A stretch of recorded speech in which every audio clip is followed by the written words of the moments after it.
everyone. I'm Yazad Dalal, Chief Growth Officer here at Joveo, and welcome to Recruiting Realities, where we bring to you the latest developments and insights in recruitment. Today, we're speaking about AI in the workforce with our own in-house labor market economist, David Garrett.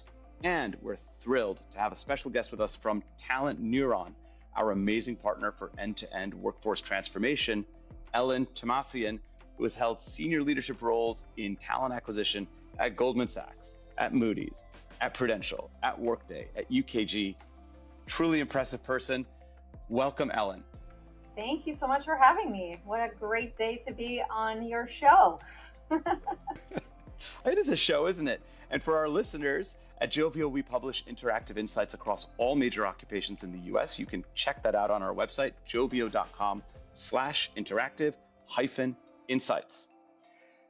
So we have taken for this special episode a lot of the data that we capture from 50 million applications that we're processing every year, a lot of data that we're seeing from our friends at Talent Neuron, as well as from Stanford University, from Microsoft, from Pew Research, from the OECD statistics.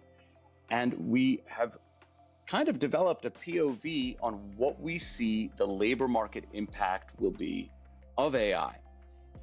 And I want to share before we get started, because I have a lot of questions for Elin and for David, 4 key perspectives from Joveo on what we think the job market is going to look like as we kind of enter this new age.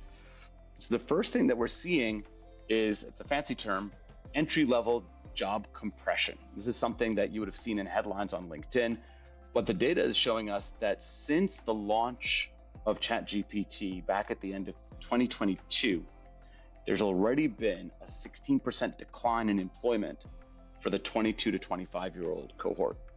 And where we're seeing the most impact, unfortunately negative impact, is software development, customer service, and interestingly, content creation jobs. If you think about social media managers and other roles, RFP writing, these are also getting impact, especially also in the legal profession. The second area where we see impact is administrative roles. 40 jobs have been identified just within administration as the most susceptible to AI disruption. If we look at the top 10, translators, seems pretty self-evident, writers in general, customer service reps. So we start to think about automation and chatbots. And the White House Council of Economic Advisors has also confirmed that about 10% of all US workers are in these highly susceptible roles. The third area of impact we see is in an interesting intersection, healthcare and trades, skilled trades. So in healthcare, of course, we think about registered nurses, physical therapists, but even physicians are listed in the 40 least vulnerable jobs. And then the other interesting piece is skilled trades. Now, I'm from an Indian family. I can tell you that Indian parents are obsessed with lawyers, doctors, and engineers, right? I studied English literature, so maybe I was their disappointment. But that was meant to provide you with job security.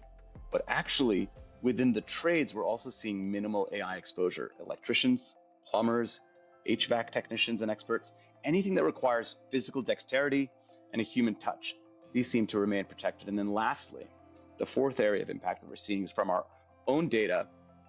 We're seeing across 50 million US job postings that about 12% of those 50 million have a really high exposure to disruption by AI. About 77% have a medium AI exposure, and just over 10% have a low AI exposure. We, of course, also have a very unique visibility into blue collar susceptibility to AI that often mainstream research tends to miss. And we're seeing that there's a big gap between manufacturing being disrupted by automation. So those large, high volume employers with the large factories, very susceptible. But as I said earlier, if you're doing house calls to fix plumbing, you're probably in a very safe space. So these are some of the observations that we've made from our perspective. But Elin, I have lots of questions. Let's get started. You have deep experience in workforce transformation. Would love for you to share with our audience what you're seeing and where AI tools are being deployed to augment workforce transformation.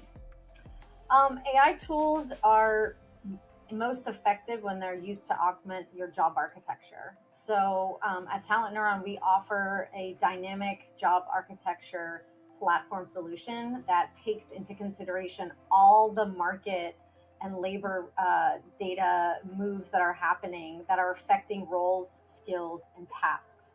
So all the roles that you mentioned in our platform solution show what percentage are going to be automated, and not just the percentage intelligence, but what tasks within the role, and then what technologies are going to replace those tasks.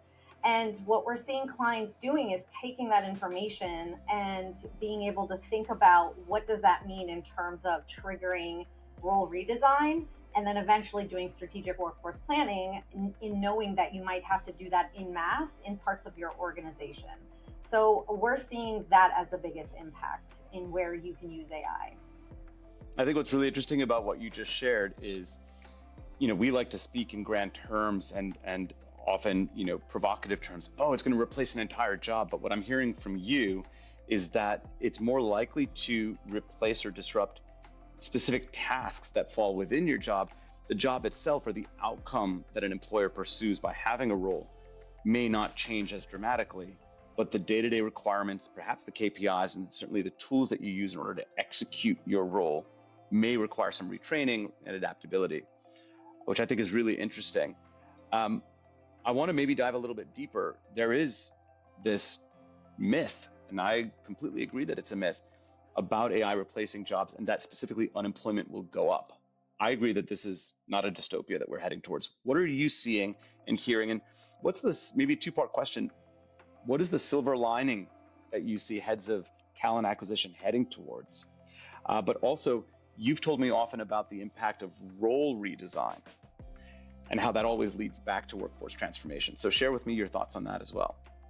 I think anecdotally, people are, the economy is shaky. The global political climate is shaky. So I think a lot of companies are being cautious, and that's leading to them being conservative in headcount growth. And so where are they going to be the most cautious in?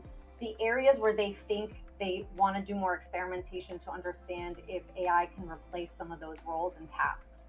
So I don't think the proof is there right now that these roles are getting eliminated and these headcounts are being affected by AI. I think this is like cautious, conservative headcount planning while they're experimenting on where it actually will make the impact. So that I just wanted to mention that anecdotally, as a head of TA, I can imagine management coming to the head of TA and saying, hey, slow the campus recruitment, headcount process and recruitment process, because we're still thinking through what our headcount and pyramid looks like in the next 3 to 5 years. So I can see there being caution.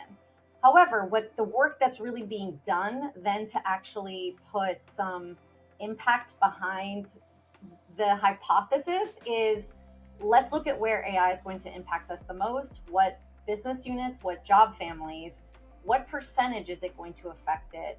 And then let's think about how quickly we can get the commitment and the ability to be able to actually change the workforce to adopt this new way of working that needs new technology or needs new automation. And so I think these two things are working in parallel, and they're not exactly causation. They're just working in parallel. And some people, it's a bit of a misnomer to think that if headcount's going down in a certain sector, people have found the key to automation, and that's why it's happening. I think there's just a lot of experimentation going on where that's going to have the biggest impact. I want to get to David in a second, but you just made me think of something. There's a lot of push now towards being an AI first organization. I think the CEO of Goodwill Industries, if I'm not wrong, they published an email that he shared with his entire organization, basically saying that he wants to see every employee at every level executing their job with an AI first mentality, and that if they aren't starting with what AI tools they're using to augment their job, they're at risk. Is that something that you're seeing more and more from your clients? And maybe even more provocatively, I've seen already a couple of chief people officers be retitled as chief AI officers. Do you think we're going to see more and more of that? I think they're getting retitled to chief AI officers because HR is the one who owns the job architecture that allows for everyone to look with the with the microscope of like where AI is affecting the organizational structure. So if HR isn't doing that role and is not helping lead the way with management to understand how that's going to affect their roles, their operating model, their org design, as well as the technology tools that they're going to be using, then obviously they're not the strategic partner in workforce transformation. And we all know that's really what HR does, is help management think through workforce transformation from all angles, while finance looks at it from a financial headcount and budgeting perspective. So HR is involved. They're in the middle of this conversation and they're bringing the insights to the table in order for management to make these decisions. And you can't make these decisions without having a view of a dynamic job architecture that is going to show you every step of the way, quarterly, monthly, and annually, how far AI is affecting each role, each task, and what technology tools they need to get ahead of in order to adopt them. But having that information isn't enough. It's also, how does the organization absorb this new way of structuring their people strategy, right? So it's not only looking at the data, but also as an HR leader, knowing how to affect the change, how to upskill the organization, how to help them adopt the technology, how to make sure that they are redesigning the organization in a way that won't be disruptive to their business impact. So HR is really at the center of all this. So it is no surprise that I think the role of the CHRO as well is being redesigned. So You just made me think of something that I hadn't thought about deeply before, which is how important it's probably going to be to move from redesign to adoption and the change management that's required for that. And I'm almost imagining program management and change management functions in leadership roles within an HR department or at least umbrella in order to effect the change that's getting redesigned. I think that's really wonderful. Thank you. And David, you've talked to me often about differentiating between what we're talking about now as AI-driven impacts, but also comparing that to cyclical impacts. Tell us a little bit more about that. Yeah, I mean, Elin kind of already had actually touched on it previously. There's with the current labor market as is, there's the cyclical changes, which are your short-term changes in economic business cycles. It's consumer confidence, it's inflation, it's credit cycles. Anything that sort of swings, that pendulum between an expansion and a recession, but ultimately kind of returns back to that long-term trend. But a structural change is anything that's more long-term, and it's a fundamental shift in industries, economies. It can be caused by a slow-moving change, such as changes in demographics and where people are living. Or obviously like a breakthrough in technology that transforms really how work is performed, the way we view work, and how workers interact with their jobs, which is where AI comes in, right? I personally fall into the camp, kind of like Elin was saying earlier about, I think most of the shifts in the labor market recently have been cyclical.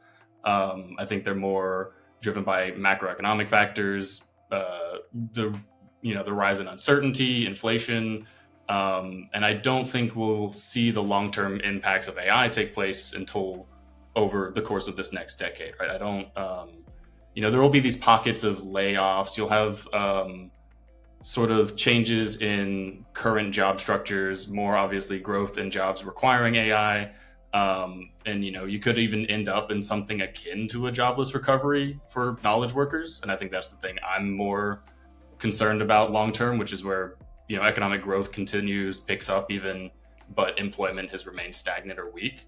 But ultimately, I think a lot of the rise in unemployment, particularly in like the farming sectors, manufacturing, obviously those are sectors, as we've discussed, are not necessarily fully impacted by AI as much as software development. But even youth unemployment goes up first during downturns, right? People are doing less college campus events, people are hiring less entry-level roles.